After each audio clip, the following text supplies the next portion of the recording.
Kara, you got any news from the Wasteland? Charlie Manson crazy? Or whatever that means. Sure, he's crazy as mad as a hatter. What difference does it make?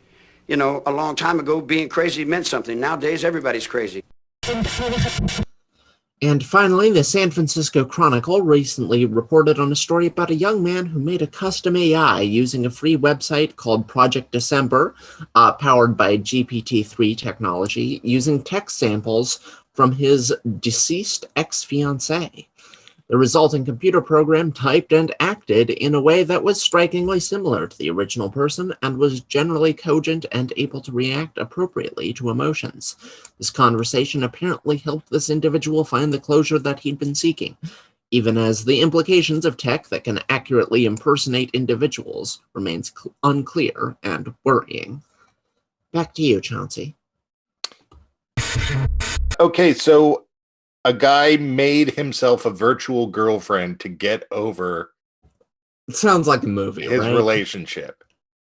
I want to know how long they were to get dating. over the person who died, to be fair. It's not like she dumped him, but... Okay, how long were they dating?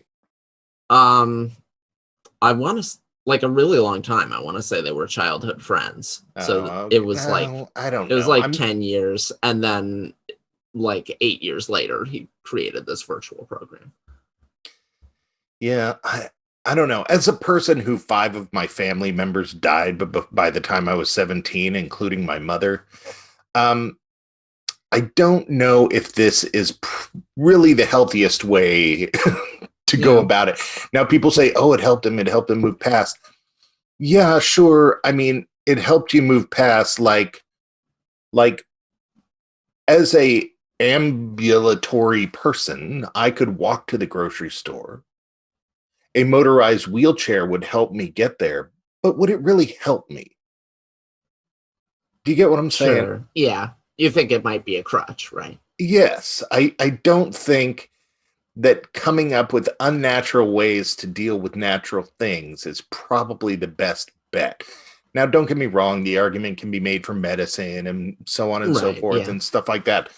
But I think we're going down the wrong path there. You know, I mean, I would tell the audience that, you know, the thing that helped me learn to live with people passing is loving that person and knowing that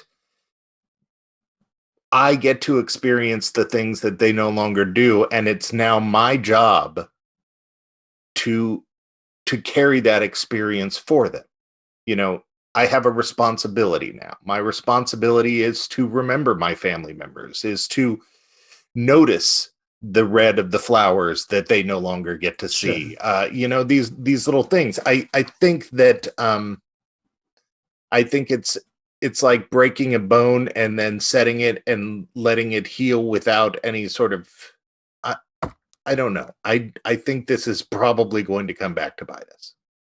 Well, that is almost exactly what the AI told this dude. Was like, really? Hey, I'm dead. I've been dead for a while. You need to go and live your life. Stop telling me how much you miss me. I know. But, and other people have repeated this, and, you know, the experiences have been different, but it's deeply dystopian, isn't it? It like, is. This whole thing. And, yeah, so this is like a nice application of this tech. And I think it's the dystopian part for me is just reading this like feel-good story about how this AI helped someone, and like the whole time you're thinking, so we have AI that all you need to do is give it a text sample and then it can just be that person online and someone won't notice. Right. Right? Yeah. Like that's huge and terrifying. You know, and I'm vaguely, GPT-3 has been out for a while. It's not something that anyone can just use. It's because the processing power required is so huge. You know, there's a waiting list and you need to pay and stuff. Actually, I'm in this collaborative art project. I know a friend who managed to, through one of their friends, get some time on GPT-3 to make like these AI generated tarot cards. Mm-hmm. And some of them were wild. Some of them were just like amazingly creative. So this is an incredibly powerful technology, and the applications for making fake news, for making fake tweets from people. Well, that's already pretty easy by hand, but for making like fake chat conversations. Right. Like, none of this sounds good. no, yeah, and like I'm sure you can use it for some good stuff too, but this is like a deceptive technology. Like that is its very nature. It's a sort of magic trick where Right. it's not, the AI isn't thinking, it's just doing statistical analysis on like what should be said, and then it spits that out, right? So it is by its nature something that is designed to fool people, and turns out that has lots of applications for fooling people, which is not really what people need right now.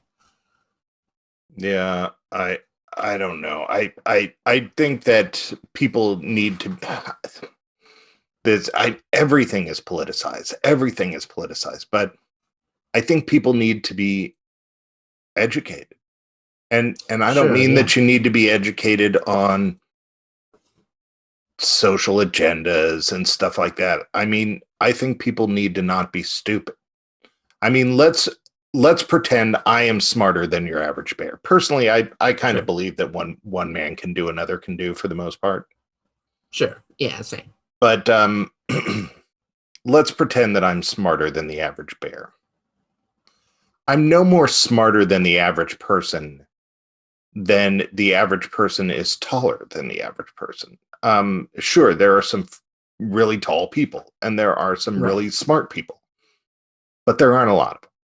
Most of us are capable of having the understanding of the world that the rest of us are. And somehow we put these entire blanket terms into these political boxes. And so now we put education, learning stuff.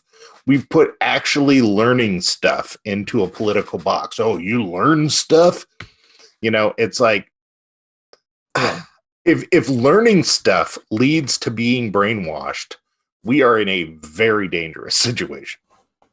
I mean, okay, I'm gonna, I guess, play devil's advocate for a moment. But I feel like most people who are like, higher education is brainwashing our kids don't have a problem with like learning stuff. It's just what their idea of learning stuff is,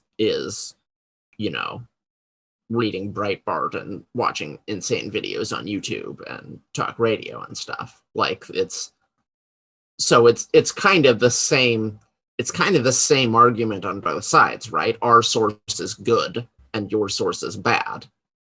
Now, like, who's right? I mean, I think the answer to that is obvious, but obviously not everyone agrees. Yeah, but there is a whole lot of crap in there that we can be pushing together. There is what do you mean? Mountain of knowledge that we all agree is accurate. And when you come along, I don't know. The Earth is round. Granted, there's a few flat earthers out there that are, we've had people on our show who don't believe that. Most people are going to agree that we should probably teach that the Earth is round in school. Sure, yeah. And I think that when you demonize terminology, especially with people who, so you got this group that you've been making less and less intelligent. You've been creating the Morlocks. The Eloi have been creating the Morlocks. Mm-hmm. The Morlocks' vocabulary goes down, down, down.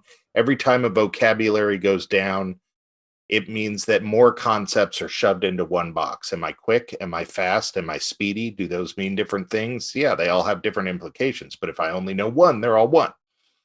And so when you shove people down into this smaller box and then you demonize the term education, all these people in this box are going to demonize everything that has to do with education.